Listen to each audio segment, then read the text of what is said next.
What if I told you that the reason you feel exhausted isn't because you're doing too much, but because you're doing too much for everyone else? What if the people who praise your kindness are the same people quietly draining your energy? Some of you listening right now are tired, not because life is hard, but because you never learned how to say one simple word: no. You answer every call. You show up even when you're empty. You put everyone first and yourself last. And you tell yourself, this is what good people do. But no one warned you that being too available can make you invisible. This is not a story about becoming selfish. This is a story about becoming strong. This is the life-changing story of a man who learned the hard way that self-respect begins the moment you stop betraying yourself. This is the story of Eli. Eli was known as a good man, not because he talked about it, not because he demanded respect, but because he was always there. If someone needed help, Eli showed up. If someone needed time, he gave it. If someone needed a favor, he never hesitated. At first, it felt good. There was a quiet pride that comes with being needed, a silent satisfaction in knowing people rely on you. Eli mistook that feeling for purpose. From a young age, he learned a simple lesson: be helpful, and you will be loved. When he said yes, people smiled. When he agreed, conflict disappeared. When he sacrificed, he was praised. So Eli said yes, again and again. Yes to staying late, yes to changing his plans, yes to carrying burdens that were never his to carry. And every time he felt tired, he told himself it was normal. Good people don't complain, he thought. Strong people don't say no. But there was a cost, one no one warned him about. Slowly, almost invisibly, Eli's life began to revolve around everyone else. His mornings belonged to his boss. His evenings belonged to his friends. His weekends belonged to family obligations and endless favors. And what was left for him? Leftover time, leftover energy, leftover dreams. He stopped asking himself what he wanted, stopped listening to the quiet voice inside that whispered, "I'm tired." Because saying yes had become a habit, and habits, when left unchecked, become prisons. People didn't ask if Eli was free. They assumed he would be. They didn't say thank you anymore. They said, "You always help." And Eli smiled. But inside, something was changing. A heaviness he couldn't explain. A fatigue that sleep didn't fix. A loneliness that existed even in a crowded room. Eli wasn't weak. He wasn't foolish. He was kind without boundaries. And kindness without boundaries is how good people get used. At this point, Eli didn't know that yet. All he knew was this: he was always there for everyone, but when he looked around, he wasn't sure anyone was truly there for him. And this was only the beginning. At first, people were grateful. They said thank you. They noticed Eli's effort. They called him reliable, generous, rare. But gratitude, when it is never balanced, slowly changes. It turns into expectation. People stopped asking politely. They started assuming. Eli will handle it. Eli won't mind. Eli is always available. And because Eli had never said no before, no one imagined he ever would. Every yes made the next request easier. Every sacrifice raised the standard higher. What once felt like appreciation began to feel like pressure. Eli noticed something unsettling. The same people who praised his kindness never protected his time. The same people who called him a friend never checked if he was okay. They didn't ask how tired he was. They didn't ask what he needed. They only asked what he could give. And Eli kept giving. because somewhere deep inside, he was afraid that if he stopped, he would stop mattering. So he smiled. He agreed. He pushed past his limits. But kindness given out of fear is not kindness. It is self-neglect. And slowly, Eli began to feel less like a person and more like a resource, useful but replaceable. Eli didn't notice the change all at once. It arrived quietly, disguised as normal life. Canceled plans, unreturned calls, conversations that only happened when someone needed something. When Eli needed help, the answers were different. "I'm busy. Maybe next time. You're strong. You'll figure it out." Strong. That word followed him everywhere. People said it like a compliment, but it felt like a sentence. Because strong people aren't supposed to need rest. Strong people aren't supposed to ask for support. Strong people are expected to carry more. And Eli carried it all. He listened to problems that weren't his. He fixed mistakes he didn't make. He absorbed stress so others wouldn't have to. But no one noticed the cost. No one saw how tired his eyes had become. No one heard the silence he returned to at night. He began to feel invisible, not ignored, but unseen.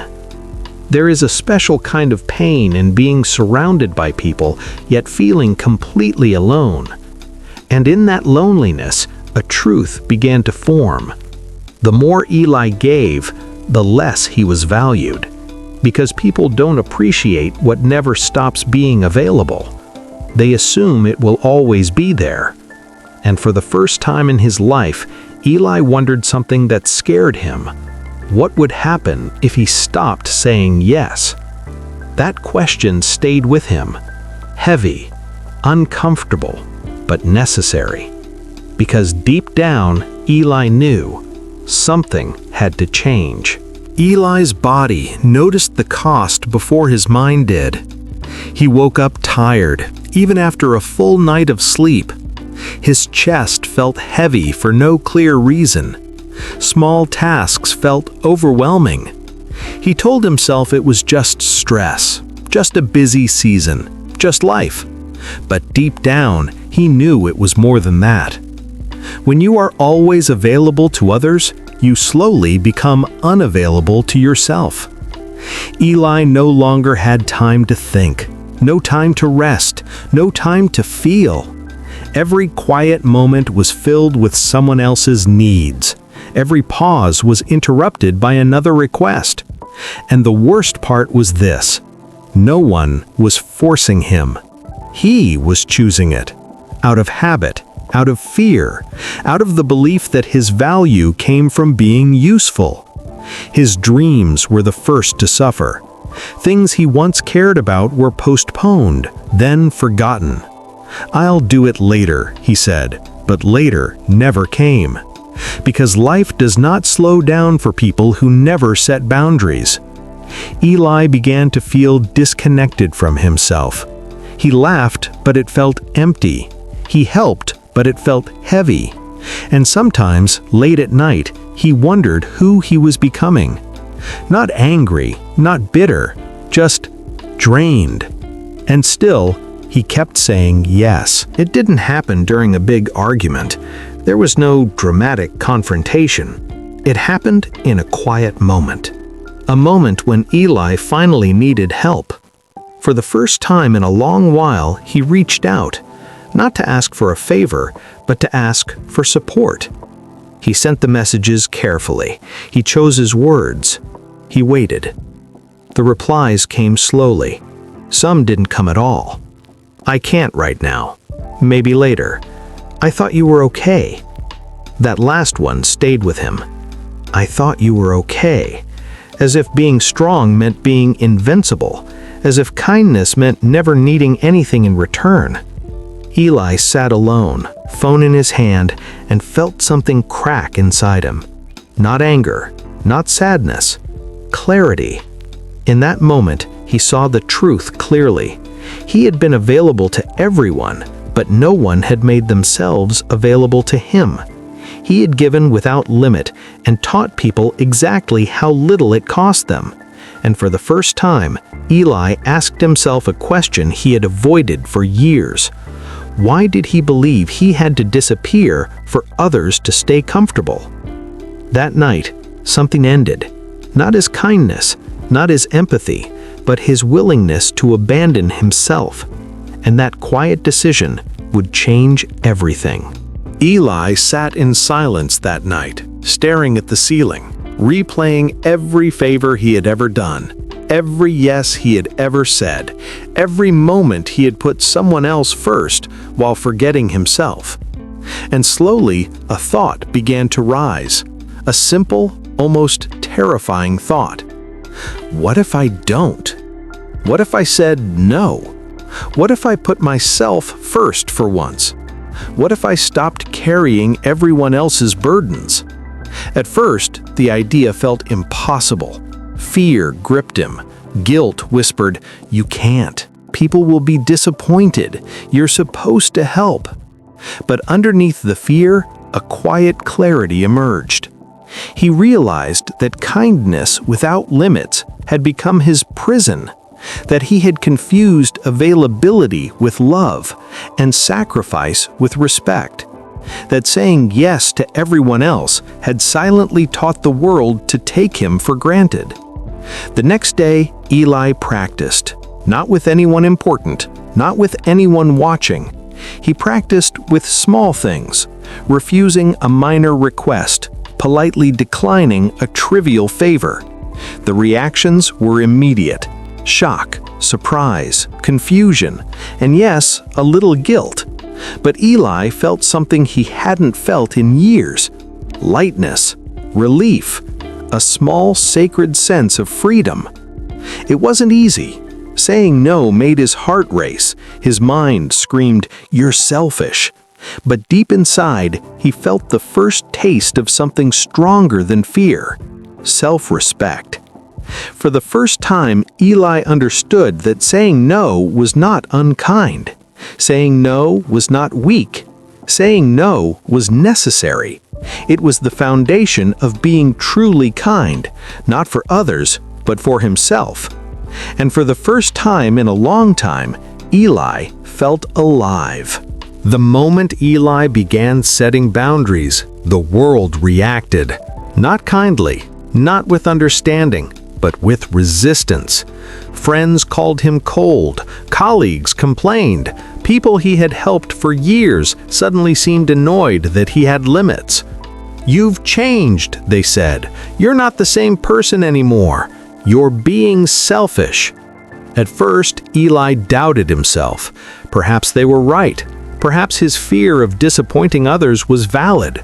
Perhaps kindness did mean being available all the time. But deep down, Eli remembered the nights he felt invisible, the moments he gave without receiving, the exhaustion, the emptiness, the loneliness. And slowly, he realized a painful truth. When you stop overgiving, the people who are benefiting the most will always complain first. Some relationships faltered, some faded, some people walked away entirely. And yet, for the first time, Eli noticed something he had never noticed before. The people who stayed respected him. They adapted, they listened, they valued him not just for what he could do, but for who he was. The backlash was harsh, the change was uncomfortable, but Eli also learned that discomfort is the price of growth. Saying no may feel selfish to some, but to the one who finally says it to protect their life, it feels like freedom. Eli was beginning to understand. Self-respect was not optional, it was survival. The first weeks of Eli's new life were quiet. Some friends called less often, some stopped calling altogether. Some didn't understand why he no longer dropped everything at their request. At first, it hurt. A hollow ache lingered in his chest. He questioned himself. Did I go too far? Am I really being selfish? But then something remarkable happened. In the space that was once filled with constant demands, Eli began to notice peace. He woke up without dread. He spent his evenings in calm. He started listening to his own thoughts again, and slowly he remembered who he had been before he became everyone's helper. The people who left weren't lost. They had never truly been there for him. They had relied on him as a resource, not valued him as a person. And the people who stayed, they respected his time. They valued his energy. They treated him as an equal, not a servant. Eli began to understand that losing some people was not failure, it was clarity. He learned that real connection strengthens you. It does not drain you. It does not demand that you disappear to make others comfortable. And with each passing day, Eli felt lighter, freed, whole. Because peace is not the absence of people, but the presence of boundaries. Eli's life slowly transformed. He began saying no without guilt. He declined requests that felt heavy or unnecessary. He stopped carrying burdens that weren't his to carry. And something amazing happened. People adapted. Some understood immediately. Others struggled at first, but gradually learned that Eli's boundaries were not punishment, they were respect. He built relationships on clarity and honesty. He communicated what he could give and what he could not. He gave fully, but not endlessly. For the first time, Eli realized that boundaries were not walls, they were bridges.